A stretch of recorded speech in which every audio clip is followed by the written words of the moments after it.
हम सभी पढ़ेंगे इतिहास विषय में पाठ 2 में पाषाण काल, और इसके अंतर्गत आखेटक, संग्राहक और उत्पादक मानव। यानी मनुष्य पहले आखेटक था, आखेटक का मतलब शिकारी, फिर संग्राहक बना अर्थात उसने भोजन या अनाज को इकट्ठा करना चालू कर दिया, और फिर उत्पादक बन गया अर्थात उसे खेती करने का ज्ञान हो गया। तो ये किस प्रकार से हुआ, कैसे मनुष्य एक क्रम से विकास उसका हुआ, यह हम इस अध्याय में जानेंगे। बहुत पहले मनुष्य कैसे रहते थे, कहाँ पर रहते थे? क्या उनके पास घर था रहने के लिए? नहीं था। कहाँ पर रहते थे सब? जंगल में। ठीक है। और उनके पास पहनने के लिए वस्त्र भी नहीं होते थे, वो पत्तों से, पेड़ के पत्तों से अपने तन को, ठीक है, भोजन भी बनाने का ज्ञान नहीं था।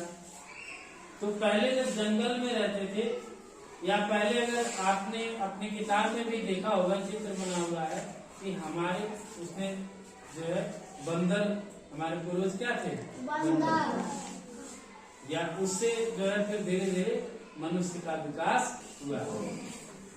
अब कैसे हुआ है उसके बारे में हम पढ़ेंगे, और ये विकास का अध्ययन जो करते हैं उसको बोलते हैं, मनुष्य में जितने भी विकास होते हैं, जो अंतर होता है उसका जो अध्ययन करते हैं उसको बोलते हैं मानव शास्त्री। क्या बोलते हैं? मानव शास्त्री। जो मनुष्य के विकास के क्रम को अध्ययन करे कि मनुष्य का विकास कैसे हो रहा है, कैसे उसका दिमाग विकसित हो रहा है, कैसे उसकी लंबाई बढ़ रही है, या कैसे मनुष्य ने पहले 4 पैर से चलता था फिर 2 पैरों से चलना सीखा, कैसे मनुष्य के अंगूठे का विकास हुआ।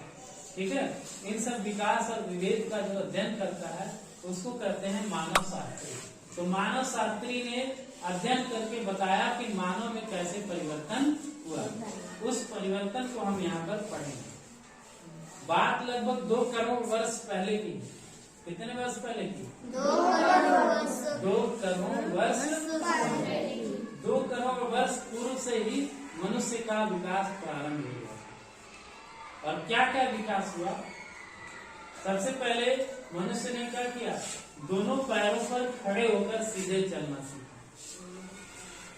पहले जैसे बंदर क्या होते थे, ऐसे 4 पैरों से चलते, 2 पैर पर पहले से धीरे से झुके, फिर ऐसे सीधे हुए, तो 2 पैर पर चलना, ऐसे खड़े होकर के चलना सीखा। सबसे पहले ऐसा हुआ।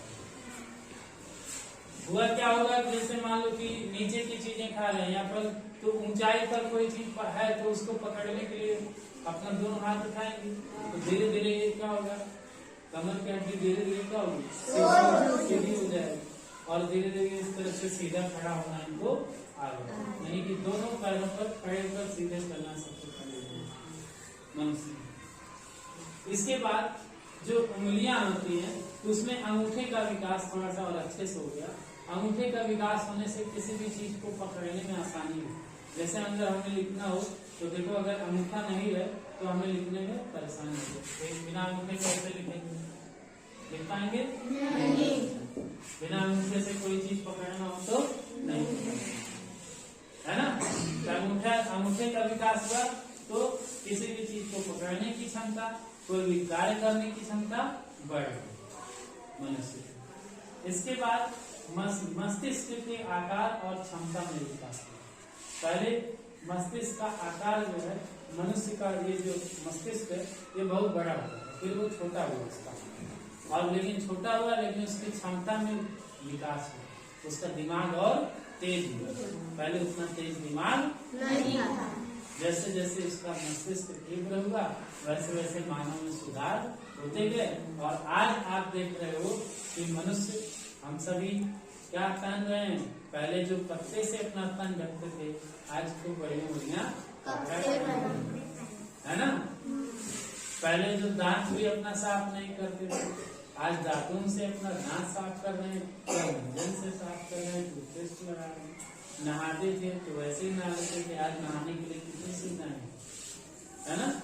चोटी है, झरना है, फिर जो है तमाम प्रकार के साबुन और शैम्पू का विस्तार होता है। तो मनुष्य का दिमाग विकसित हुआ तभी तो ये सारी चीजें हो पाई।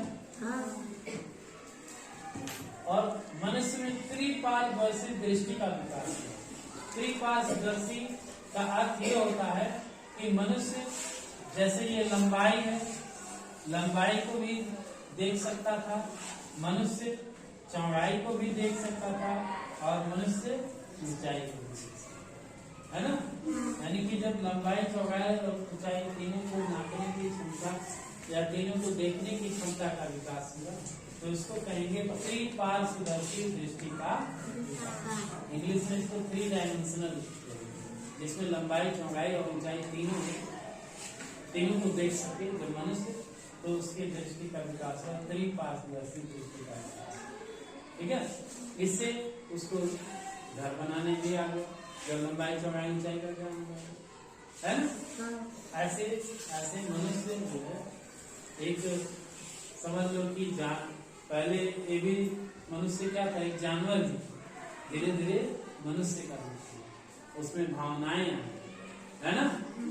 तो मनुष्य का इस तरह से विकास हुआ। अब हम ये इस विकास को किसने बताया? मानव शास्त्री ने। मानव शास्त्री को इंग्लिश में क्या बोलते हैं? एंथ्रोपोलॉजिस्ट। क्या बोलेंगे? एंथ्रोपोलॉजिस्ट। अब हम पढ़ते हैं पाषाण काल के बारे में। पाषाण काल, जैसे कि नाम से ही स्पष्ट है, पाषाण का मतलब होता है पत्थर। पाषाण का मतलब क्या होता है? पत्थर। और काल का मतलब होता है समय। इसको अगर इंग्लिश में कहें तो स्टोन एज इसको बोलते हैं। स्टोन मीन्स भी क्या होता है? पत्थर। और एज का मतलब समय या काल। यानी कि ऐसा काल या समय जिस समय मनुष्य अपनी भूख मिटाने के लिए या अपनी रक्षा करने के लिए पत्थर से बने औजारों का सर्वाधिक उपयोग करता था, सबसे ज्यादा उपयोग करता था, उस काल या समय को पाषाण काल। मनुष्य क्या था? पहले भूख मिटाने के लिए पत्थर के औजार बनाया रहता था और उसी से पशुओं का शिकार करता था, फिर उसको खाता था। या मान लो फल ही तोड़ना होगा तो पत्थर के औजारों से वो तोड़ता। कंदमूल, फल और यही कच्चा मांस यही सब खाते थे जानवरों को मारकर।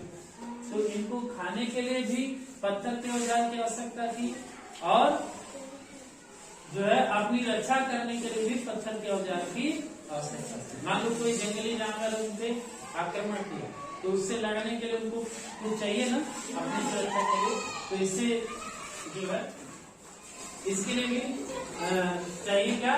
पत्थर के औजार चाहिए। तो ऐसा समय जिस समय मनुष्य पत्थरों के औजार का उपयोग करता था उसे क्या कहते थे?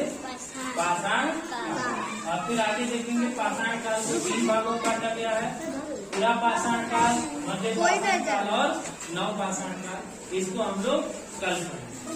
ओके।